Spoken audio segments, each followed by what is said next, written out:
Hello, my name is Olurotimi Osha. Today is June the 29th, 2026, and in 5 days' time, uh, will be the anniversary of our Declaration of Independence. America will be 250 years old. Um, in honor of that, I want to remind us of, uh, the significance of declaring our independence and what citizenship actually means. I did an earlier video in which I talked about how Nigerian Americans uh, were, were bad citizens of America. And even though in that video I tried to explain, I made the distinction between being an economic migrant, being successful professionals, as opposed to being a citizen. So I'm going to clarify, and today I'm actually going to discuss how Nigerians, in fact, are excellent professionals. They're amongst cultural groups, migrant groups that have disproportionate success in economic, educational, and professional success, right? They've experienced disproportionate levels of economic, educational, and um, professional success in America. But those don't necessarily translate to being uh, a citizen or a good citizen. There are many H1B holders, right? H1B holders, and in fact, F1 visa student holders as well, amongst the most skilled professionals we have in America. They're amongst the hardest workers in America. When we even look into our history, well, they're not citizens, right? They're not citizens. I used to be a stockbroker, uh, a financial advisor for Bank of America, right? Like that's one of the leading banks, financial services firms in the world. I was a financial advisor before I became an American citizen. I wasn't an American citizen at the time. I was a financial advisor, right? I worked for Wells Fargo. I wasn't an American citizen, right?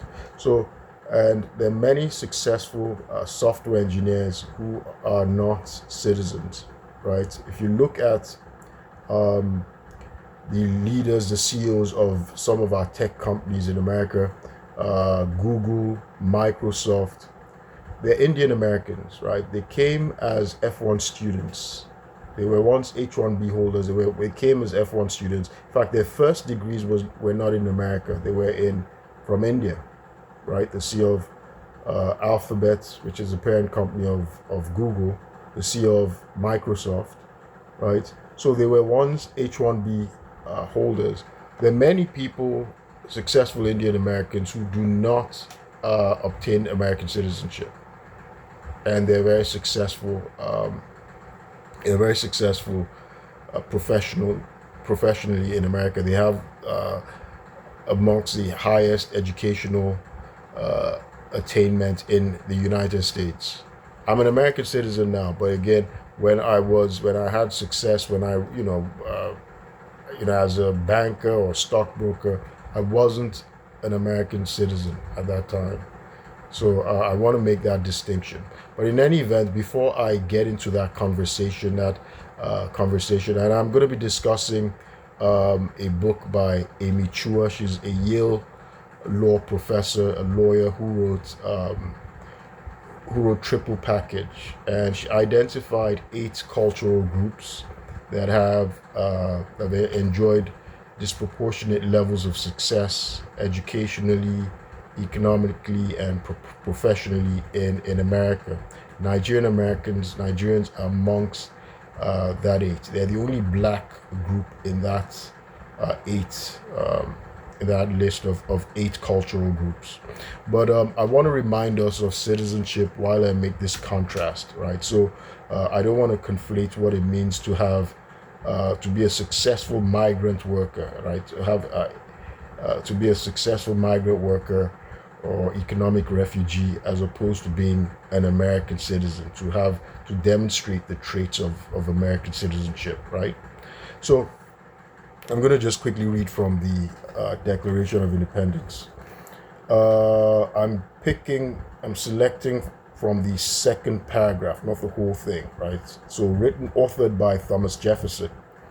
We hold these truths to be self-evident, that all men are created equal, that they are endowed by their Creator with certain unalienable rights, that among these are life, liberty, and the pursuit of happiness, that to secure these rights, governments are instituted among men, deriving their just powers from the consent of the governed, that whenever any form of government becomes destructive of these ends, it is a right of the people to alter or to abolish it and to institute a new government, laying its foundation on such principles and organizing its powers in such form as to them shall seem most likely to effect their safety and happiness. Now, so right away, they define what an American citizen is. This is the founding document that established the purpose of American citizenship, that they have rights, their natural rights, their unalienable rights. And when those rights are infringed, American citizens will abolish the government they have that are violating, instead of protecting those rights, and form a new government. Right away, if I'd read this definition earlier on, and maybe my attackers had pondered it and considered it, maybe they would have immediately agreed with me that, yeah, Nigerians are not going to rise up in rebellion and abolish a government in protest if they think their rights are being violated in America. Nigerian citizens, their rights are violated every time, all the time in America. They don't challenge it. Right, so that was my purpose. But now let me quickly clarify. Since Nigerians, I guess this Nigerian American was like is like a child. They want their egos to be stoked, right? Like a child, a gullible child. It's only when you praise them, right? It's only when that you praise them. They're very gullible, they're very insecure. You have to praise them, stoke their ego all the time, inflate their egos for them to feel valuable, for them to feel heard, for them to feel validated. So I'm going to stoke their ego now and talk about how indeed Nigerians are very successful in America, amongst the most successful people in educational attainment, in professional success. Even though professionally they are paid less than their white counterparts, that they are probably twice as qualified as, right? So that right there shows you that they're bad citizens, right? Because they will not challenge the fact that their fellow white citizens, right, earn maybe twice as much as they do and work less than they do, right? And have less qualifications than the Nigerian Americans have. So you see, that's bad citizenship right there. Dr. Martin Luther King Jr. is supposed to have said, injustice anywhere is a threat to justice everywhere. But right now, what I'm going to do is talk about the success of Nigerian Americans professionally and educationally, economically, and which makes them amongst the best economic migrants or economic refugees in America. They have those who are fortunate to be American citizens, they view their passport not as a right to being an American citizen, but as a visa, as a passport just to travel, right? To be able to come into America regularly. They normally still view their real home as Nigeria, right? That's why you see there's studies that say that Nigerians repatriate about $40 billion, right? Nigerians in diaspora repatriate about $40 billion annually back home to Nigeria. The original citizens, the founding fathers, they did not want to pay taxes. They didn't want to send a dime back to the motherland. They wanted to keep everything right here.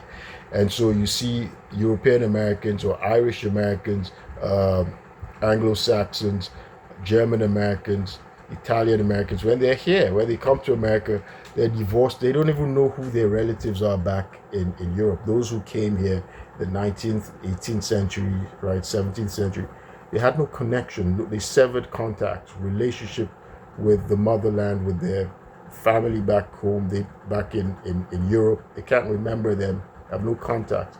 The only contact, the only connection they have is maybe sometimes their names, right? Many of them who came here even decided to change their names, right? They changed their names.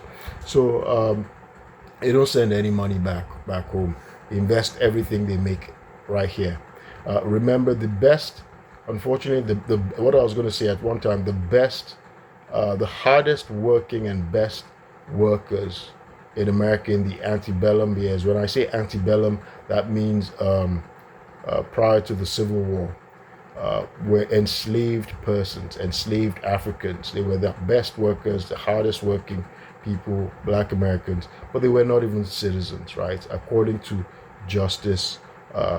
Chief Justice Roger Taney, right, who was from Maryland. Roger Taney said in Dred Scott versus Sanford, he said, people of African descent were not citizens and they cannot be citizens, and they have no rights. They have no rights in courts. They cannot, which a white person is obligated to respect, and because they're not citizens, they can't sue in court. Of course, Dred Scott is bad law. It's been overruled, since been overruled. The 14th Amendment abolished that, right? So I'm going to do another video and talk about citizenship, right? The traits of a citizen, of a good American citizen, and you can judge yourself whether Nigerian Americans demonstrate or those traits. But in any event, I'm going to stoke the ego of those who attacked me, the person who attacked me, that yes, Nigerians are amongst the best economic migrants in America. So immature is a professor of Yale, a professor of law at Yale Law School. She graduated from Harvard Law School, and she wrote a book. There's another book that she's very famous for. She's typically called the Tiger Mom, Battle Hymn of the Tiger Mom, right? So, but another book that she's also known for is Triple Package. In Triple Package, Immature gives a nod to Nigerians. They're the only black groups. They're the only black group in this 8 cultural groups that Immature identifies as enjoying disproportionate success economically, educationally, and professionally in America.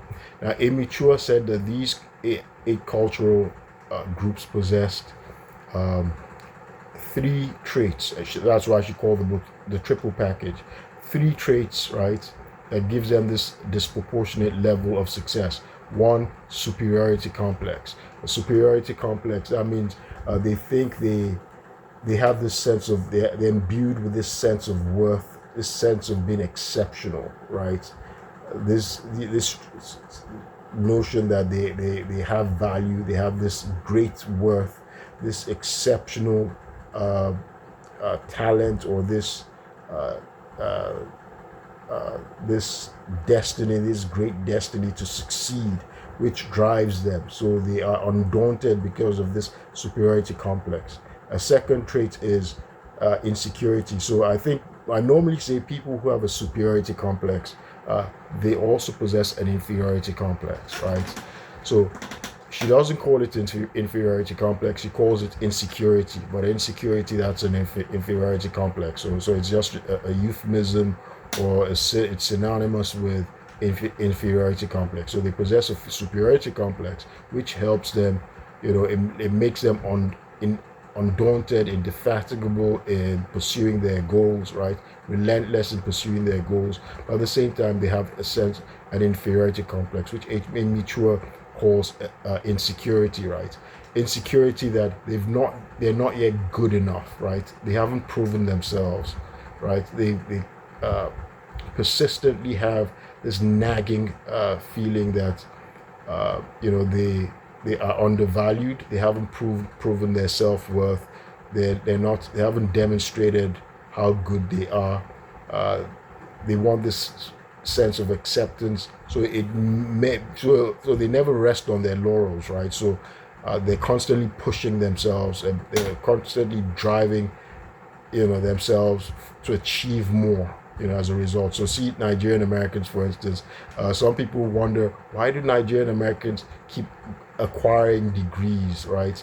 I would say it's out of a sense of insecurity that I have what equivalent of 5 university degrees. No, I think immature doesn't know my culture, Yoruba. We like education, we value education. And I guess, something that you see that back home that your culture does, you just keep doing it, especially if you're born into it. You just feel the sense that, well, that, you know, that's the, it's powerful, the course, it's the normal thing to do, it's standard, right? To be part of that culture, right? Your people. That's Yorubas back home. So Yorubas value education. Now, and a third trait that she identified was wait, so superiority complex, insecurity. What was the third trait? It's been so long that I read this book. I should have actually researched. Let me Google this. Fortunately, in the world of Google, I don't know why I didn't bother checking. Okay, impulse control, which is a very easy one to forget. So impulse control is, you often hear that Americans lack impulse control, right? So it's the lack of impulse control is what makes Americans the biggest consumer nation. Every time they're buying every new product that comes out, an example is the iPhone, products they don't need.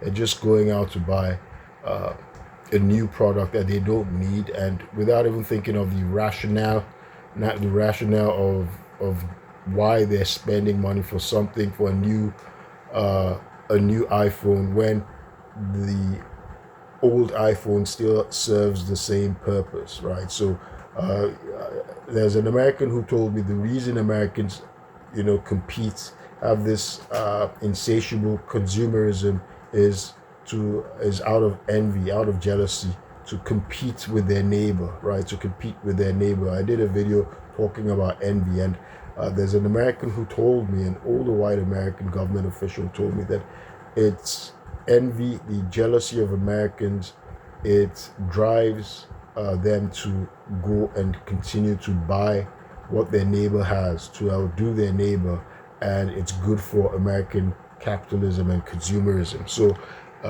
you see, there's a lack of impulse control, the need for instant gratification. Now, Immature says, however, that Nigerian Americans, these 8 cultural groups, have impulse control. They don't they're not vulnerable to instant gratification. They can delay pleasure. They can delay instant gratification. So you see Nigerian Americans, they save money, or they continue to go to school. They seek higher education. So even though they're qualified, they have a bachelor's, and they can earn money, a good job, a good standard of living, at least higher income than a high school graduate would earn. They delay that gratification and go and pursue a master's, or they go to medical school, or they go to law school. They delay it, because that's they're postponing the ability to earn a high income, right, by investing in their future, right? For instance, I had an MBA. After I had an MBA, I was a stockbroker. I was a licensed stockbroker with a 6 income job. But I decided to leave that job, quit, and go back to school, right, and look to a future to become a lawyer, right? Or so or to, at one time I was a pre-med at Columbia University and I wanted to go to med school, so they're postponing it, even though I was experiencing the opportunity cost of my MBA degree, my stockbroker's license. Those things could have earned me $500,000 a year. So each year I spent not working as a stockbroker, using my MBA and using my stockbroking license.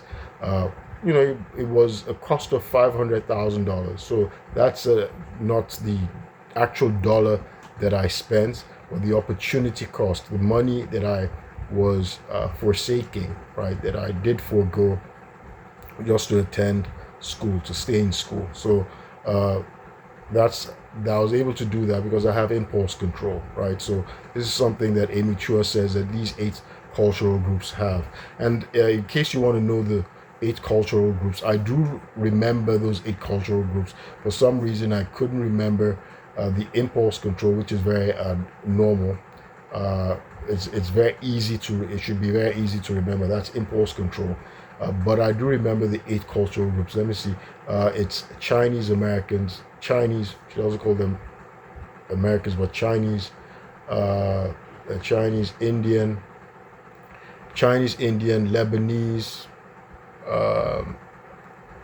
Lebanese. Of course, she mentions Nigerians, right? They're the only group. They're the only black group. She mentions Cuban exiles, right? She mentions Iranians and Iranians, Chinese, Indians, Iranians, Chinese, Indians. Let me start all over from the beginning. The Chinese, the Indians, the Iranians, in Chinese, Indians, Iranians. Which other groups are there? They're actually Mormons. Again, that's why she didn't say nations. She said cultural groups.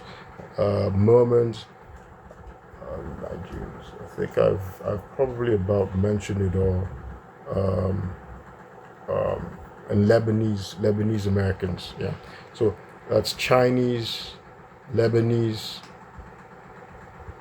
Indians, Iranians, Nigerians, Mormons, Cubans. Yeah, that's 8. Let me list it again. Chinese, it's already 22 minutes. Chinese, Jewish, Indians, yeah, that's 8. Chinese, Americans, Jewish, Indians, Nigerians, Mormons, Cuban exiles, Indians, Mormons. See if I can't count anymore. Okay, let me do it in order. Okay, so number 1, the Chinese, right? The Chinese, the Indians, Indians, Iranians, Lebanese, Jewish, Cuban exiles, that's 6. I've counted 6. Nigerians and Mormons, that's 8, right? 8. So I had to actually count that on my fingers, right? So I'm doing these things. Okay, so I'm doing these videos from memory, and I just like to talk extemporaneously. So those are the 8 cultural groups that Amy Chua said had these 3 traits that gave them disproportionate levels of success, economically, educationally, and professionally. So they possess those 3. That's a triple package. The triple package, that is, the triple package is superiority complex, inferiority, and impulse control. So they possess these 3 traits that gives them a disproportionate level of success in America. And again, as I just listed the 8 cultural groups, that's what she calls them. She calls them cultural groups. Because a Merman, for instance, is not a nationality. Mermans, if anybody recalls, a famous Merman is the former governor of Massachusetts and former Senator Mitt Romney, right? Many people in America know that like a home base of Mormons is in Utah, right? Utah. So Mormons are a Christian group, right? They are a Christian denomination. So she says they have a disproportionate level of success. And then she says Cuban exiles. Our current senator, right? Our incumbent senator of state, sorry, our incumbent Secretary of State, who's a former U.S. Senator, Marco Rubio, is a descendant, he's a child of Cuban exiles, even though he appears to be anti-immigration himself these days. But he, he got a law degree, so he became successful. He got a law degree himself, and he was once a U.S. Senator, and of course he's the first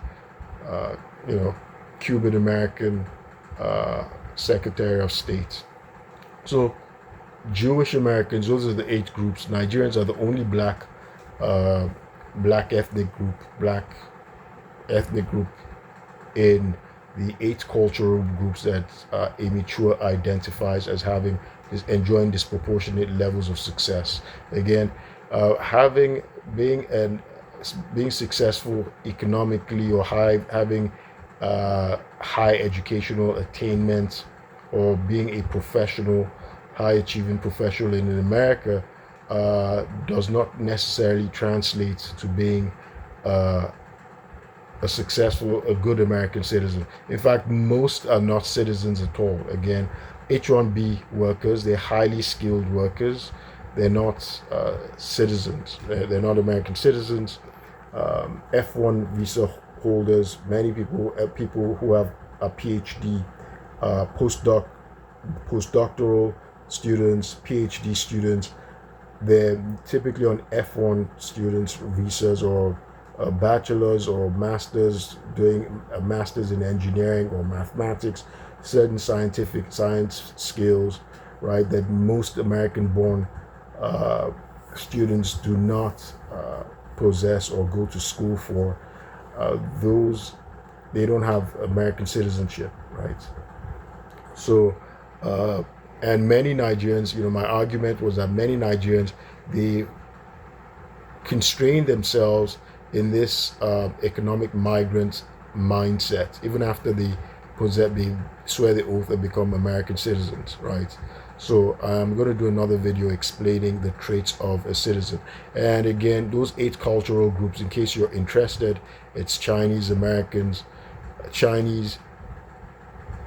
Nigerians are included, so I called Nigerians number 2, Indians number 3, Lebanese number 4, Iranians, and this is not in any particular order. Iranians number 5, Mormons number 6, Cuban exiles number 7, and then Lebanese, right? So those are the 8 groups. Indian, I don't know if did I say it all in orders? Let me say, I'm just going to say it again. Perhaps I should say it in alphabetical, sort of alphabetical order, so I will know that so I wouldn't have to repeat myself. So start with the C's. I think C is the earliest. Chinese, Cuban exiles. After C, what comes next? There's Indian, there's Iranian, that's 4, and there's Lebanese, that's 5, and there's Mormon, that's 6. Mormon, and there's Nigerian, and there's Jew. I keep skipping Jewish. So J should have come earlier. Let me do it again in letters. You see, it's good to just test the brain, and this is what I'm doing. Of course, I'm doing it extemporaneously, so I'm just testing the brain. I've done 29 minutes. Okay. So start with the C's. Chinese. By the way, I'm doing this as an educational tool, an educational resource. So I'm still educating myself as well. So I'm saying how I can exercise my memory, right? Continue to exercise my memory. So Chinese, right? That's the earliest C. Cuban exiles, that's second C.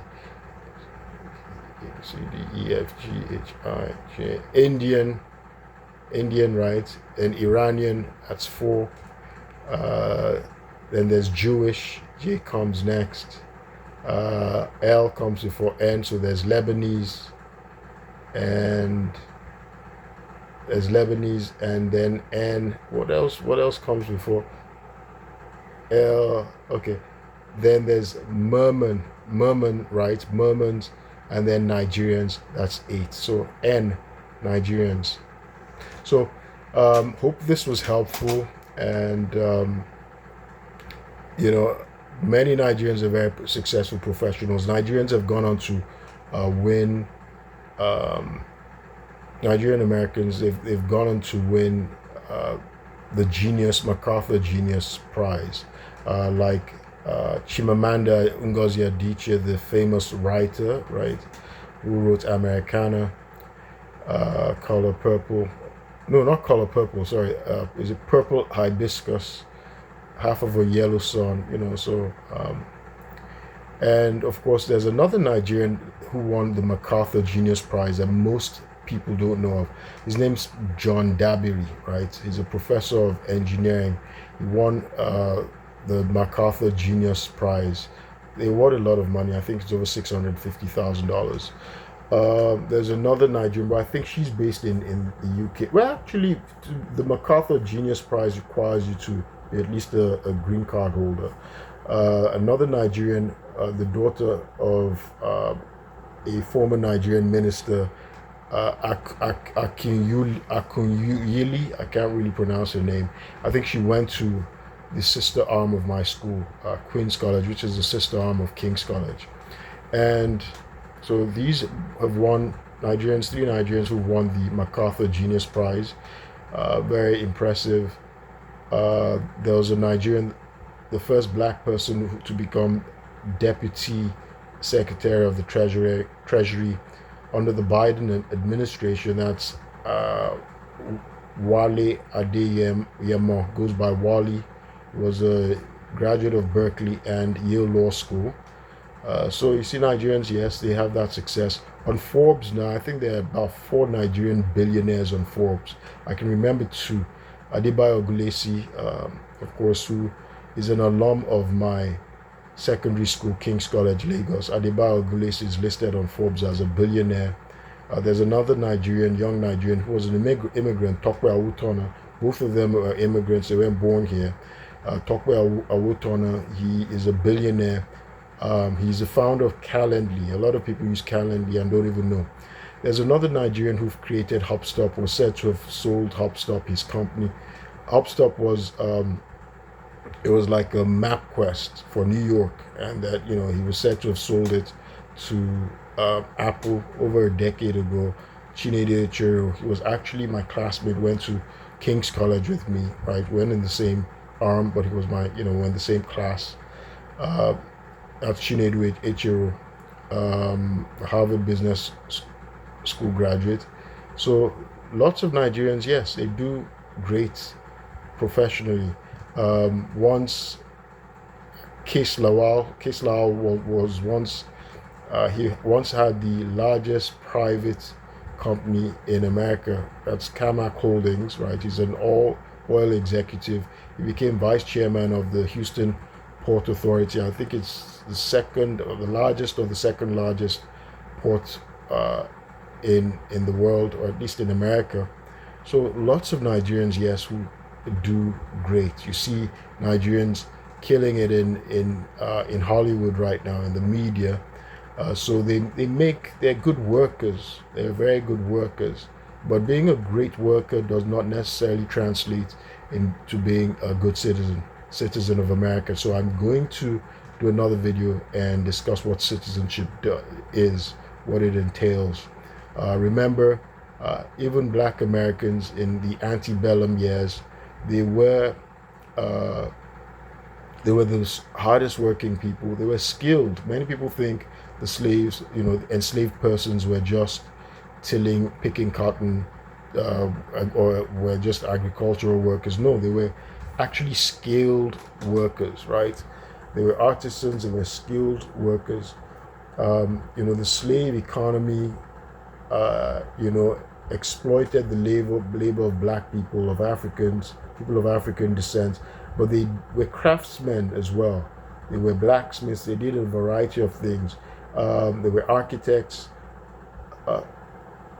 Thomas Jefferson is often extolled as a great architect, a man from all seasons, right? A Renaissance man.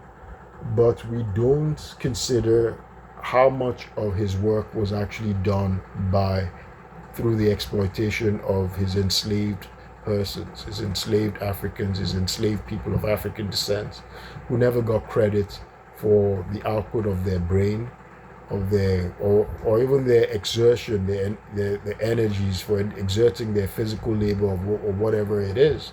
So, but they were not. So they were the hardest working people in America. That's enslaved persons, but they were not citizens. They were denied citizenship by law, right? Remember the Dred Scott decision, handed down by Chief Justice Roger Taney in 1857. He said people of African descent were not citizens. They didn't have any rights that a white person was obligated to respect, and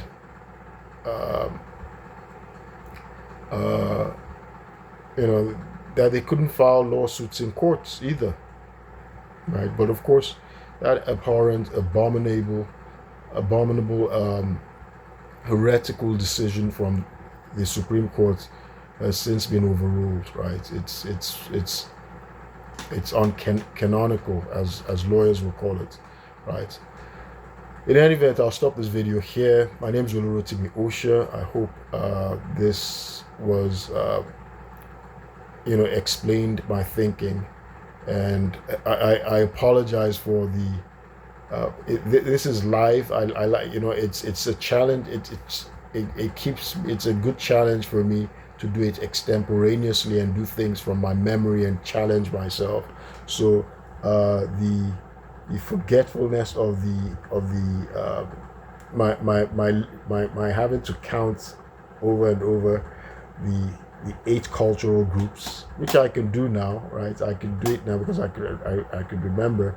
I've organized it, but I'm not going to extend this video longer than necessary. I'll keep you posted. Thank you.